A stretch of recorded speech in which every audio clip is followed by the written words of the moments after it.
But hasn't the Tartan Army done really well? I think they've done good, as they would say in America.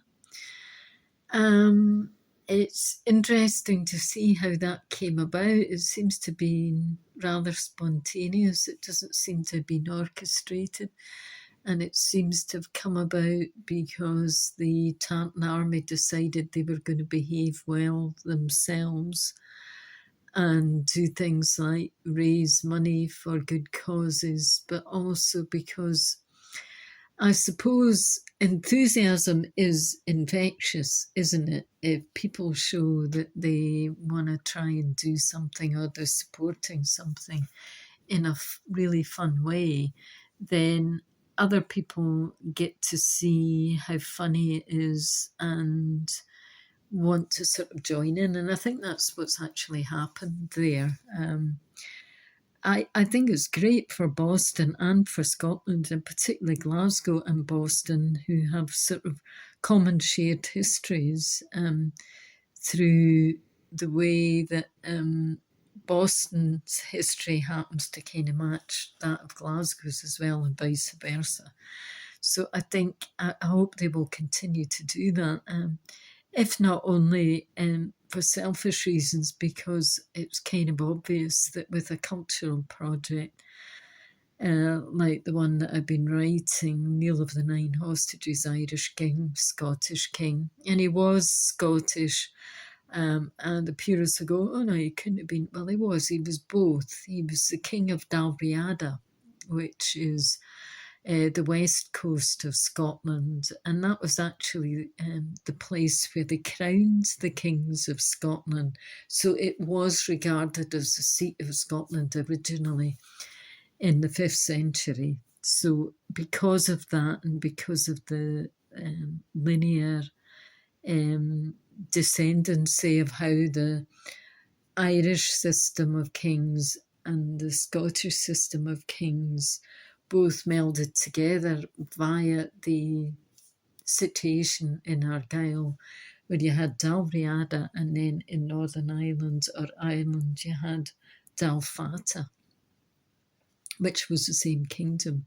And now new research realises from the stones that they found in Donegal, the crosses and the carvings, that these ancient peoples with the two kingdoms were actually Pictish. And that is sort of verified by the place names that are similar in Ireland and in Scotland. So they were a shared community at that time. So anyway, the fact is the descendants of Niall of the Nine Hostages exist in Boston because both in Boston there is a Scottish community and then there's an Irish community, and they all left Ireland and Scotland fairly early on at the start of the clearances of Scotland, and during successive land clearances also in Ireland, but also more importantly, I think, for them, the famines that took place in Ireland meant that they had to leave their own country. So they went to Boston, and that's why you'll see so many names from people in Boston that are Irish or Scottish. And I think that's why they love to have the chance and to join their descendants, because they were ancestors of them anyway. So I think they had a big clan party, really, which is wonderful, because what's interesting is the rest of the United States of America got it. It might also have been because the history of Boston itself is pretty much a symbol of democracy, in that in the history they were the ones that had the Boston Tea Party, and actually that was the start of the American Revolution and the start on to creating the United States of America. free from British rule and the rule of the crown, and they didn't want to accept it. And the reason is because they were imposing taxes on tea, and these taxes were way, way too high, and most of the people there couldn't afford to run the economy that way. But the colonialists thought what's good for the colonialists will be good for the people, and it wasn't. So in Boston, they chucked over 350 barrels of tea, chests of tea, into the sea, into the river. And that resulted in there being negotiations and fighting with British rule. And pretty much soon after that, as they realised they didn't want to have taxation without representation, they weren't being listened to, they decided to create a confederation of 13 states, which is what there was at that time, and then move into fighting. And so there was the Battle of Concord, a place in Massachusetts, very famous in the actual whole history of the creation of the democratic United States of America. So that is why Boston's important. And that's why it's funny, and they would laugh because they would get the joke, no Scotland, no party.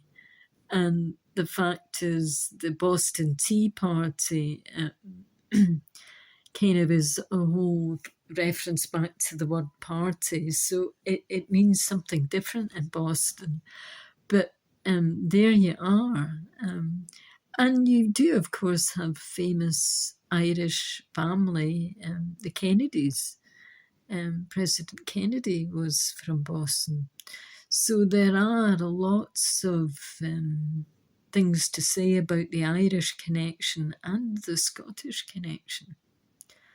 So I think that's maybe why, but also I think they loved the cone thing, which is so irreverent to the whole colonialist system of putting a cone on a colonial statue. It's lovely, and I think everybody would probably agree with that.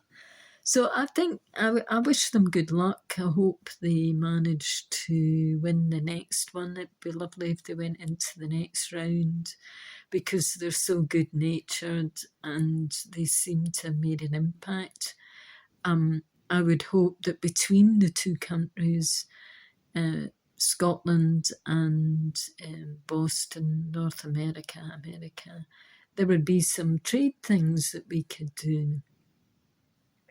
It might even hasten a structure that can be created for the TV series that I want to make about Niall of the Nine Hostages, who is, after all, their ancestor in 21% of the population who's Scottish and Irish. So yeah, I think what's happened, it's unexpected. If I'd only known about this, I'd have gone to Boston and joined in and tried to meet the mayor and everybody and speak it up about the connections. And there you go. But let's see what happens. I think it's over to ordinary people as well as the officials and the politicos to make the next moves and culturally put forward proposals. I think it would be lovely to have a statue to the Tartan Army on the side of the Charles River, because it is a lovely area. You know, it's got river boats and it's a bit like the Clyde, very similar to Glasgow.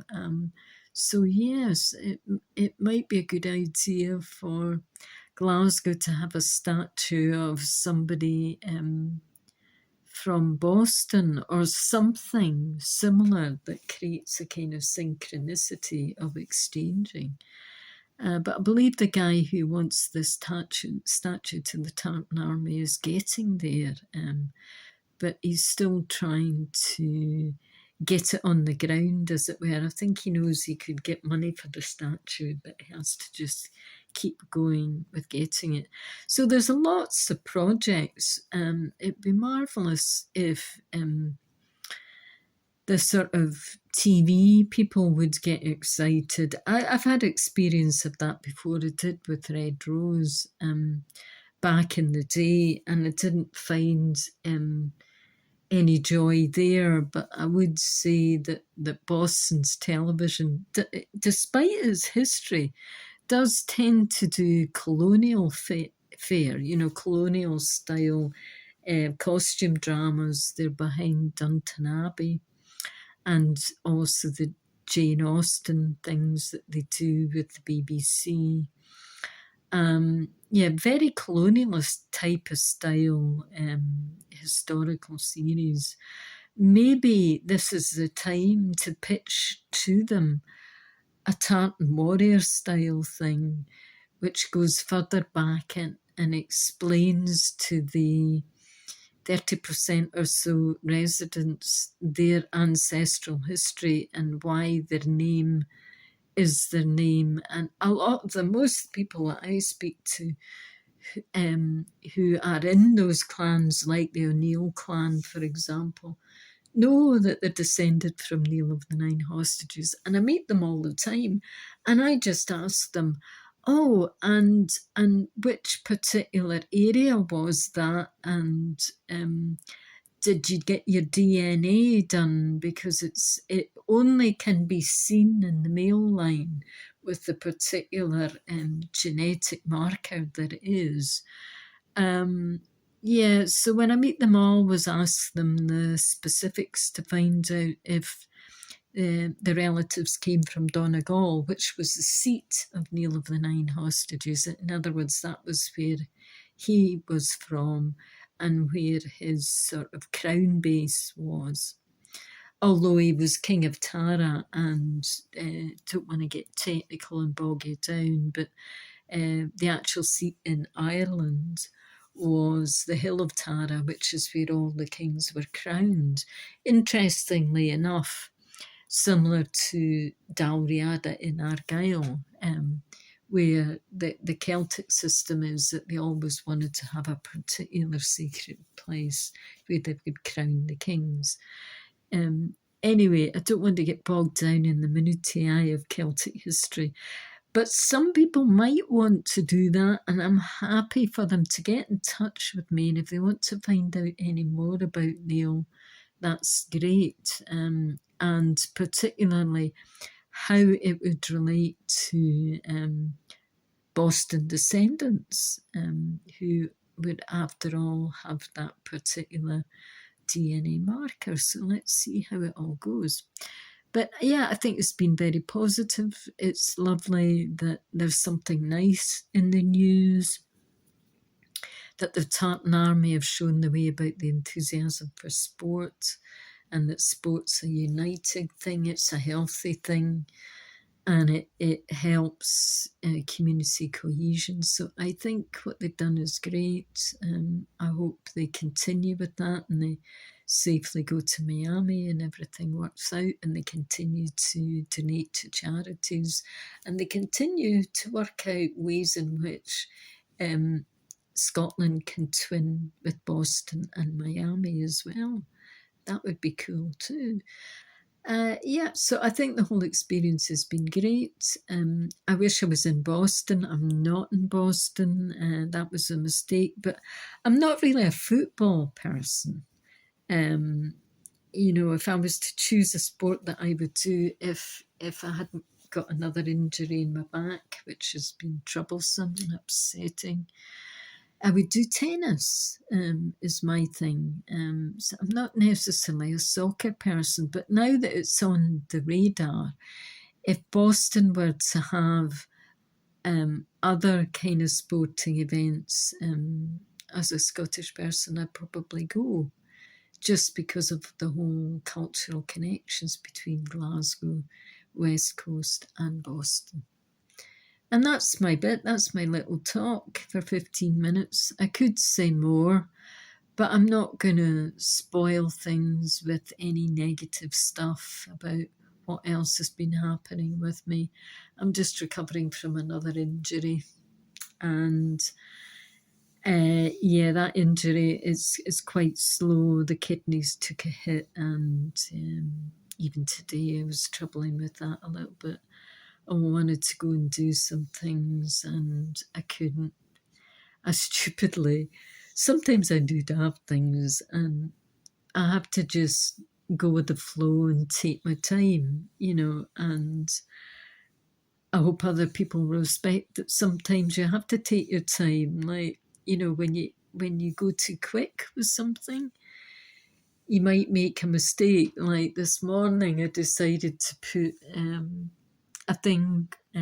mixture of essential oils on my knee because I was being troubled with my arthritis, although that started with an injury, two separate injuries, one after the other within 6 months of each other. So it is arthritic, but there's something else going on. So my knee was sore, and the bone under my knee was sore, so I thought I'll put some essential oils on it. So this is funny, but it's not really funny. And I had to take the day off because of it. So I put clove and cinnamon mixture of oils, essential oils, on my knee, and I rubbed it in because it was really, really painful first thing in the morning. And then I decided to go and have a shower. And I maybe didn't wash off as much of the cloves and cinnamon as I should have. Well, I ended up with a bit of an irritable bladder, and that would be part of it, wouldn't it? That's what would happen if you do things too quickly and you run around and you put something on your knee and that doesn't work with the other thing that you're going to do 5 minutes later, which is go and have a shower. So basically cinnamon and cloves doesn't really work down there, does it? So that was stupid, and I had to just sit it out basically, and it was hot today. So sometimes you just have to do things at the rate that is safe and sensible, and just hope that other people will get enthusiastic because they realise that it's an important thing to do, and that maybe they'll get on the bandwagon of it, because the bandwagon will be uplifting, it will be uniting, and it will work towards something that people will enjoy. I think that's what the Tartan Army have showed people anyway, and people are going, yeah, that's good fun. And they've also given back to the community at the same time. They haven't taken things out of it. So, that's the way to go, isn't it? Okay, bye for now.